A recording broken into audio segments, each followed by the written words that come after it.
Gamecock fans, now you can have your coffee and also support the Gamecocks in a championship quest to get to the top of the SEC and the top of the country by going to GamecockCoffee.com and purchasing Rise and Shine New Orleans Roast Gourmet Coffee.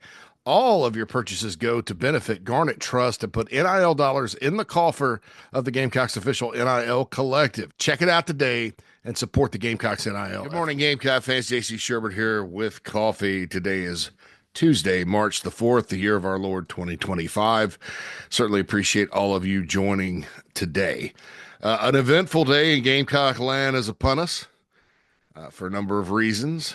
Of course, senior night tonight for the men's basketball program. The Gamecocks will face Georgia. The Bulldogs are back on the bubble, probably in the tournament right now, believe it or not. That just kind of makes everybody sick, doesn't it?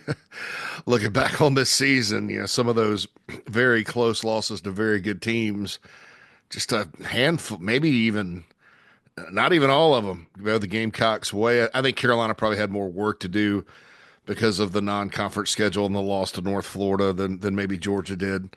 I think Georgia had a little bit more stellar non-con, but shoot, what might have been, right? Like the little Texas song from back in the day. But still, you honoring the seniors, some guys like Jacoby Wright that have played a lot of ball. It's a chance to get a third win and a second straight win in the SEC this year, and to continue maybe clawing back some of the bad vibes from this season for that program. So I know some folks are excited about getting out to the arena tonight and, giving it one more shot. Of course, Carolina ends the season up at Rocky Top against Rick Barnes in Tennessee. They're very good again.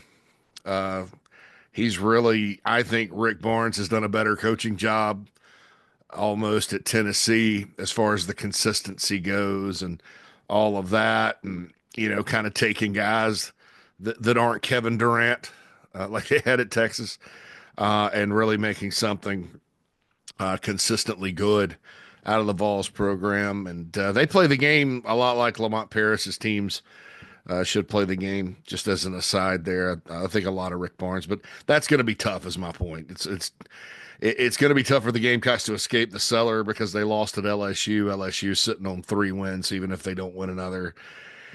And the Gamecocks going to win tonight. There's a tie. So it looks like Carolina's locked into the 16th seed, according to Bradford yesterday, who looked it up. I talked about it on the morning show. It looks like Mississippi State or Ole Miss would be the first opponent up in Nashville in the SEC tournament, kind of regardless. But I'll say this. It's good to beat Georgia in any sport. South Carolina has beaten Georgia pretty frequently in basketball. They owe them one at Colonial Life Arena because the Dogs came in and won last year in kind of a surprising game. It was one of 2 surprising losses at home last season, LSU being the other. But, so it's a good game. This team's played pretty well at home. They've competed. Colin Murray Boyles is on a heater right now after scoring 35 in the win over Arkansas. So that's tonight. Also, baseball. One thing I do love about college baseball with these midweek games, especially when you got 2, you don't really have time to sit around and sulk and cry in your cornflakes and be depressed. You got Davidson coming in tonight and then down to Charleston to play Citadel and then Morehead State this weekend. So there's a chance for Paul Maneri's team to get back after it, finish out the non-conference schedule the right way, and get ready for SEC play that starts with Oklahoma. Softball starts with Oklahoma, I believe, this weekend. That's something else. It's going to be important. Oklahoma is a Rolls Royce of softball programs. So that's what's going on tonight. The women get tipped off in the SEC tournament in Greenville. That event begins tonight. But they don't play till later. They got double buys and all that good stuff. As the number 1 overall seed, they're ranked 5th in the poll this week. Texas is number 1. So I don't know. What about you guys? With women's basketball, there's a lot of games that they're just overwhelming favorites, and they're probably going to win. But you get fired up about the ones that you can enact revenge, or that they're playing a good. So Texas, if they play Texas up in Greenville, that'll be a big one. And also up in DC, we talked about this yesterday on the show quite a bit. Shane Beamer testifies before a U.S. House of Representatives subcommittee about NIL and all that. You know, I talked about it a lot yesterday. You can go back. There's a video on our YouTube channel, Chief Sports South Carolina, right here that you can kind of get the highlights. It's about 8, 9 minutes long about what I said about it. I kind of woke up this morning and looked around and read some things, and this is not going to be a game changing type of I don't know, anything but a fact finding mission. And they have a lot of these, and nothing ever gets done. I think a lot of it's theater, to be honest. It's like we're acting like we want to do something. When I think of congressional hearings, because I the contentious ones I hate, because both sides, like the congressmen or the senators, they'll talk and talk and talk. They'll demand one word, silly things like one word answers. The American people get absolutely nothing out of them. They're grandstanding gotcha moments. It's like children in a lot of ways. Sometimes they're entertaining. There's certain senators out there that are funny, and Congress people. There was almost a fight in one of them a couple of years ago. For me, I mean, politics are kind of a hobby of mine. It's crazy because sports are not a hobby, so I have to have some kind of hobbies and things I like to follow. But they're awful. And I always think of the ones in The Godfather Part Two, Mr. Corleone. That was a pretty interesting Senate hearing, I guess. But it's a lot of stuff. This won't be contentious, I don't think. Most of the sports ones are not. But head coach Shane Beamer, South Carolina's head coach, is going to testify. That gets started around 10:15 a.m. The committee, you can stream it if you go and just Google U.S. House Subcommittee, name, image, and likeness, NIL college sports. There's a video embedded in that article that'll come up, and you can watch it and watch the Gamecocks head football coach address Congress. As we said yesterday, that's a big honor. He released a letter last night. Ross Dellinger from Yahoo Sports had it out, where Beamer's position basically is the House settlement, which includes a cap, 20.5 million to start with for most schools, on revenue sharing, a clearinghouse for NIL to make sure it's legit and not the Wild West, and everything that went into that settlement, including, and he didn't say this, but that includes that it's not part of Title IX, that they need to codify, make it a law. How about that? And so I agree with that. I agree with Beamer and his point on that. I agreed with just about everything he said. And his point was this, that if you don't do that and college sports remains to be off balanced in the wild, wild west, you're not really, you're sitting there thinking about players and paying players, and they deserve this and they deserve that. And they want them to unionize and be employees and stuff like that. That's all well and good. But what it does is, if you start doing that with the revenue sports, you're going to kill your Olympic sports. And Shane's point in the letter was, hey, college is not, the NFL is not the only one getting a free minor league. The United States Olympic Committee is, because in the college level, they train the future Olympians in a lot of sports that aren't necessarily producing revenue. And so what's going to become of those? Because you're going to have to start cutting sports people. I mean, if you start, people are throwing out things like 47% of revenue for players. That's insane. That's insane, because, okay, people are like, well, what about the NFL? Well, the NFL is not applicable here. It's not. Because in college sports, like Beamer pointed out, the revenue, see, people act like it's this big selfish thing. Like there's like the guy from the cover of the Warrant album, Dirty Rotten, Still Filthy Stinking Rich, a big old dude with a tie, counting his stacks. Those are the administrators and presidents, and everybody else just gets nothing. Like it's Scrooge McDuck. But that's not true. I mean, that's just not true. You see the dollar amounts and it's staggering. And I know coaches get paid a lot, maybe too much, you know. At the time, I think those salaries got a little bit ridiculous. Not assistant coaches, head coach salaries. But you know, you look at it, and they act like that. Like these are just greedy, miserly people that are throwing their gold bags around, and everybody else just works for nothing, and all this crap. And it's just not.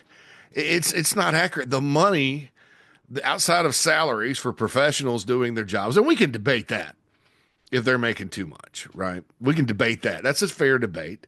I get it. I get the people that don't like sports, that are professors or whatever, that are, I don't understand why the football coach makes more than anybody.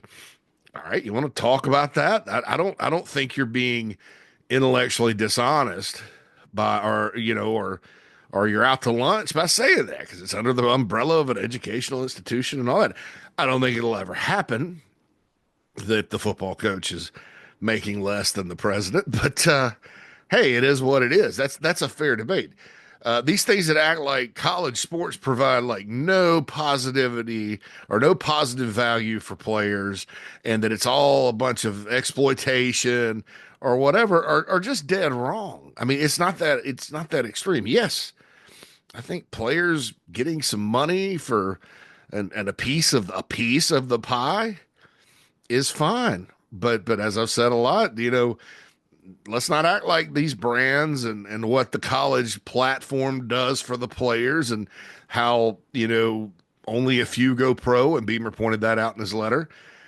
The rest of them, that don't go pro, I mean, yeah, they now with how it is, if it's just locked in now to the 20.5 million cap that grew, if you look at what they're making, man, being a college football player or college bench, it's very lucrative. I mean, you're set up to get started in life in a very, very good way. Beamer also mentioned, it's so the notion that you need 47%, that's going to kill the whole model. And they don't understand that, like, there would be no women's basketball if it weren't for men's basketball and football, like as it is now. They couldn't afford it. There would be no volleyball, no equestrian, no beach volleyball, really no baseball. If we're being honest, that sport breaks even at best at most schools, and now there's more scholarships to fund. So, I mean, and that sport's expensive. You can ask most travel baseball parents. I know a couple. That baseball's not cheap, as far as equipment and things like that. So, look, I get it. Beamer's right. You sit here and push for unionization and collective bargaining and employees. If you can collectively bargain with the players without unionization and employment, that's fine. But you start getting into that kind of relationship, and it's both sides for itself.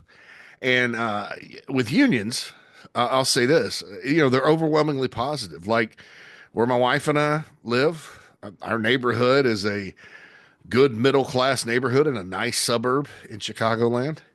All of our neighbors are blue collar workers that do quite well for themselves, and it works. The unions work in this state and other states that are union states. Some states it doesn't. There's a different manner in which the middle class can thrive because the other states are very business friendly. You can kind of go do it on your own. If you're a tradesman, as they say in psychology, hang a shingle out and do your own thing. Because it's really hard to start businesses in the union states, and it all achieves the same goal. Some people, will argue this, that, and the other, minimum wages. They don't tell you that, some of those wages, you can, So a certain amount of money in one state is different than the other because you're not taxed as much. You don't have to pay union dues. And it all ends up being pretty good. And, as far as individuals go, wherever you are, if you're thriving, more power to you. I don't care. I'm not on a crusade against anybody, right? So it works in some states, works in doesn't, works in others. Let the people decide which state's better. Because by God, there's some migration taking place in our country. So I'm not against that. But for college sports, number one, when you're dealing with public money, which most of these schools are public institutions, and public employment, heck, some public unions are illegal in certain states. How are you supposed to get around that? Well, the NFL is a private business. You want to privatize the whole thing? Yeah, so Beamer's right. And look, I think the House settlement, which a lot of people worked on, it's called a negotiation. It's called making a deal. Not everyone gets everything they want in a deal. Um, I think it's fair. I think if you look at how everything's settled, it answers a lot of questions, and everybody can kind of just move on. The only thing that is sort of iffy and up in the air is the clearinghouse for the NIL deals. Everything over $600, you have to get approved, and there are penalties for violating that and going through with it. You know, so there's some things about, capping compensation and being beholden to a third party as far as the money you can make that are going to kind of play a factor, in courts. But like I said yesterday, the federal law, Congress passes the federal law. It says the House settlement is the law of the land. You're going to, just like with other subjects that go before the Supreme Court, and that's kind of precedent for a while. But they're begging Congress to put it on the books. Same concept there. It makes it a lot harder. Laws can be challenged, but it's a lot more difficult once the people's elective representatives and the executive branch pass a law, because that's their job, is to pass laws in this country. So Beamer gets kicked off about I don't know when exactly Shane's going on, but it's at 10:15. If you have C-SPAN or something like that, you can check it out. I also wanted you to check out our new sponsor, Palmetto Golf and Belt, palmettogolfing.com. These are very, very nice belts, folks. The type that you can get for $150 at your local retailer, or you can pay my man $99 and get it shipped right to you. They also have great golf towels. It's about faith. It's about freedom as far as some of their branding goes, and it's about forever to thee with the Gamecock stuff. They also sell Clemson stuff, so you have some Clemson people in your life that you maybe want to get gifts for if they're golfers or whatever. And I know many of you do.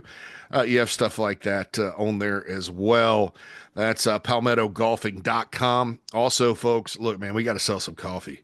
We really, really got to sell some coffee. Get some NIL dollars in the coffers for the Garnet Trust, GamecockCoffee.com. You heard about it at the top of the show. If you're listening on YouTube, and certainly it's been okay. And it's a long process. This is not like we're going to sell coffee for 2 weeks and here's the deadline. We're going to keep selling coffee and delicious popcorn. But anyway, go on and buy some today. And the most important thing you guys can do in my audience is spread the word. We got a great big audience for this podcast and others, but you guys know a lot more people. and that's how things like this get going. And, I think that a lot of folks would rather buy something, try it out. A lot of folks drink coffee, eat popcorn, and get something at least in return, rather than pay a membership. And that's fine. And, that's not to say people that do memberships to Garnet Trust are necessarily wrong. We appreciate all the folks that support NIL at South Carolina. And then don't forget, encapsulate.usa.com. Use code JCM to get $10 off, free shipping over $60. All right, so what I want to talk about today, football-wise, big picture-wise, and I've got to go on 107.5 here in a little bit. I've missed the last 2 weeks. Got to get on there with my man Wild Bill Gunner. And this is not an in-depth topic, so to speak, but I've mentioned this several times. It's something I've kind of carried with me when I'm talking about big picture football stuff. And I think there's a distinct difference when you're talking job, program, team, when it comes to, let's say, the South Carolina football program, which is what we're going to talk about today. Those are kind of different categories because the bottom line is you'll hear every year this program's past this program, or this program's past this program, or this program's past this program. And then a job opens and the program you've passed, has all kinds of interest. And then you have a job opening, and I'm not talking about Carolina specifically. This is just every school. Maybe you've even beaten them many times in a row, and they're lining up to get that job, and you're having a hard time going and attracting. You're getting turned down, all that good stuff. That happens. And so I wanted to, kind of explain that, and then tell you where ballpark I think South Carolina's at right now. And there's work to be done, no question about it.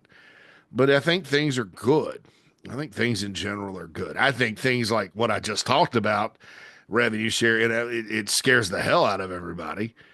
And that's something I don't understand in a lot of ways because I think the storm has passed with football at South Carolina with regards to that. But we'll talk about that. Well, there's plenty of time to talk about what's being discussed in Washington today. And you guys know I will talk about it. But as far as the football program goes, you look at team. Let's start with that. And team, all you can do is look at a given year. What kind of team did this program have? Some programs will put together a good team one year, and these days, the next year, the bottom will fall out. Or they're just not as good, or they slip a little, or they're a little better. Team fluctuates season to season, no matter how good your program is and how great your job is. At South Carolina's team this past year, I don't think you'd argue that they were not a very talented team.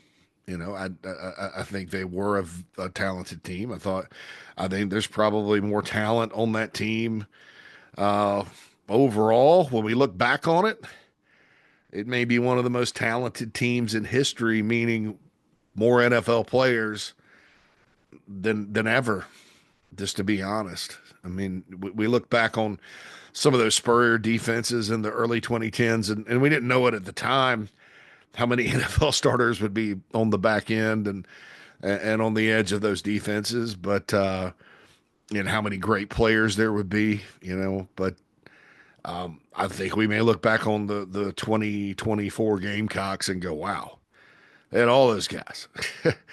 And some people may say, and they only went 9-4. So that's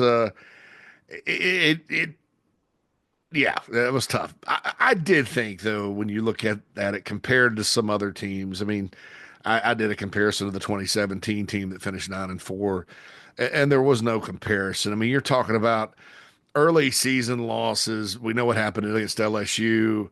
We know what happened against Alabama on the road in Tuscaloosa. They had the one bad game, like a lot of teams do, against Ole Miss. Still, Ole Miss got up, and well, we don't need to rehash that. And then the bowl game, it's really a different type. You're missing players, and it's a bowl game. It counts on your record. You have to count it. But so the team was in really good shape. We'll find out what kind of team they have next year. And grade it appropriately. But like I said earlier in a previous episode of Coffee, this is nothing like the 2013 to 2014 break. And I think a lot of fans, because of all the changes, and I'll freely admit that when you put a record number of players in the NFL draft, that means a record number of amount of talents leaving your program. I'll freely admit that is a fact. And you haven't had a great, history hadn't been great. I think I said this on the show yesterday. South Carolina, if you don't count bowl games, and 2017 was a 9-win season, but it was in a bowl. Shane Beamer's team this past year, Spurrier's four straight 2010 to 2013 teams, and then the magical Black Magic 1984 Gamecocks are the only teams to win 9 or more in an 11 or 12 game or ever, in the regular season.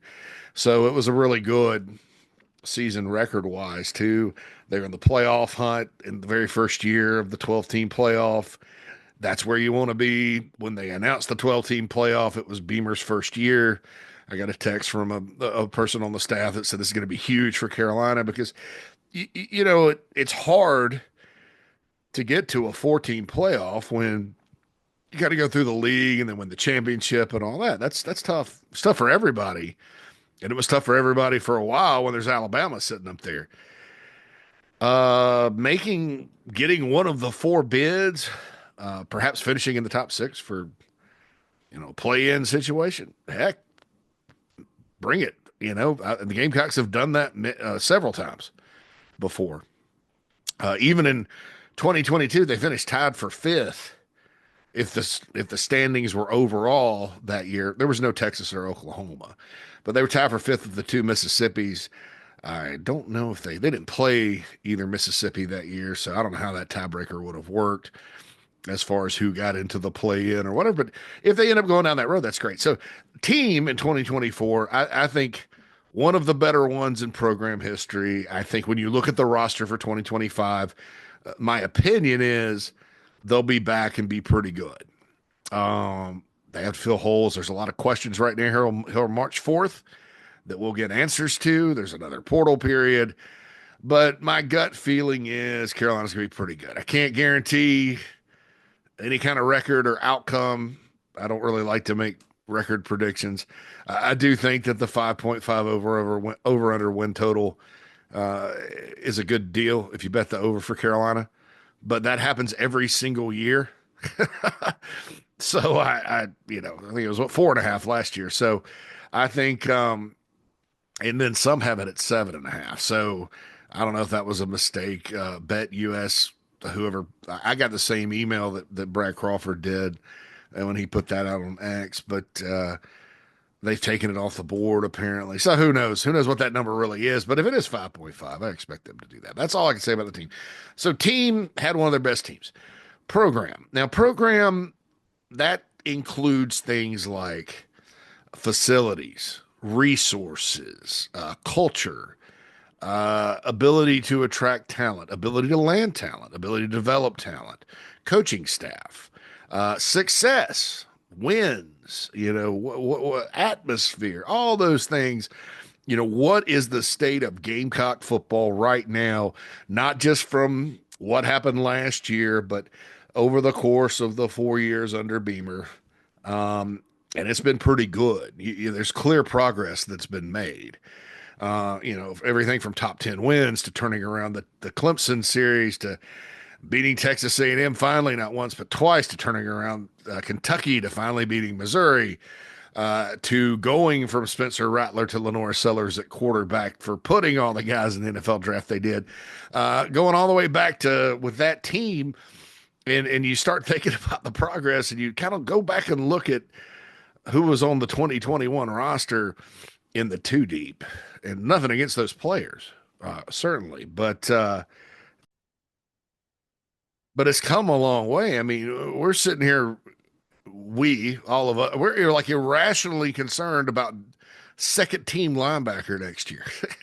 Back then it's like, boy, hopefully there's no injuries, and boy, they better get to recruiting. So things have changed quite a bit just with the personnel, and that's all a reflection of your program. And so there's tangible evidence this program is very healthy. This program has ascended. This program can continue to, it's set up to continue to ascend. We've talked about the strength program here quite a bit lately. So, all those things that go into program, I think it's right there. Are there better programs? Yes. You have not caught, I don't want to say the tiger by the tail, because that would get into this Clemson thing. You haven't caught the road runner yet. How about that? Let's hope you don't get any Acme packages for those of you that watch Looney Tunes as a kid. But It is in great shape. I mean, look at the facilities, the way the players are treated. NIL was kind of the last piece of that puzzle for football specifically. It's up there too, with rev share as good as anybody. The football team program will get that. So I think it's very, very healthy and in a good spot. So the team, one of the best ever last year. We'll see about this coming year program, as a result of all the things that happened the last 4 years. It's in good shape under Beamer. And then the job takes a while to elevate a job. Even the jobs everybody thinks are good are kind of, that's jobs are based on things like fan support, location, history. Really, history has a lot to do with your job.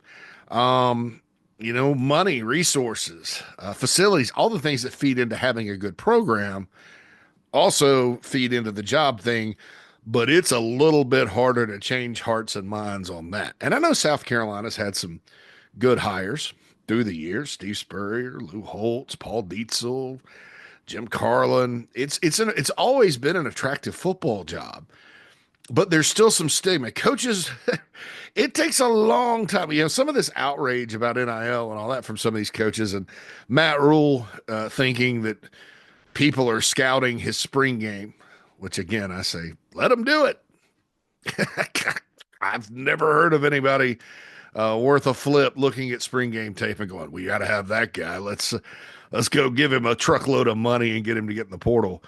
Think about how many spring game heroes South Carolina's had through the years that never play. Think about that. Nevertheless, I will say that if you look at coaches, that's kind of their mindset, and they're the ones that determine, along with the agents, I guess, Jimmy Sexton and those fine people, what level of job you are, and it takes a long time to do it. And also, the other thing about it that plays a factor is, unlike athletic director jobs where the SEC and Big Ten jobs are up there because of money and resources, and you don't have to go have a bake sale to pay your core NIL. I feel foolish saying that since we're selling coffee and popcorn for NIL, but that's there's some athletic departments in other leagues really struggling, but in the SEC Big Ten jobs, so like Jeremiah Donati and just about a ton of sitting athletic directors at major programs were interested in the South Carolina job, just because it is a great place, but it's also a place with resources. And that's the chief concern on that end of things. Football coaches are still like, who's on the schedule every year? How many games can we win? The path of least resistance. That kind of thing. And that all factors in. And until you start winning and Spurrier raised the level of the job. I think that Beamer and the success he has, assuming he continues to have success, by the time he hangs it up here, as long as things keep going like they're going, the job will be looked at in so much more of a positive light. And I'll tell you why, because when Spurrier left, it's like, okay, so that's Steve Spurrier. He did turn it around. He raised the standard. He did a great job there. No major bowls, no national championships, played for the SEC once.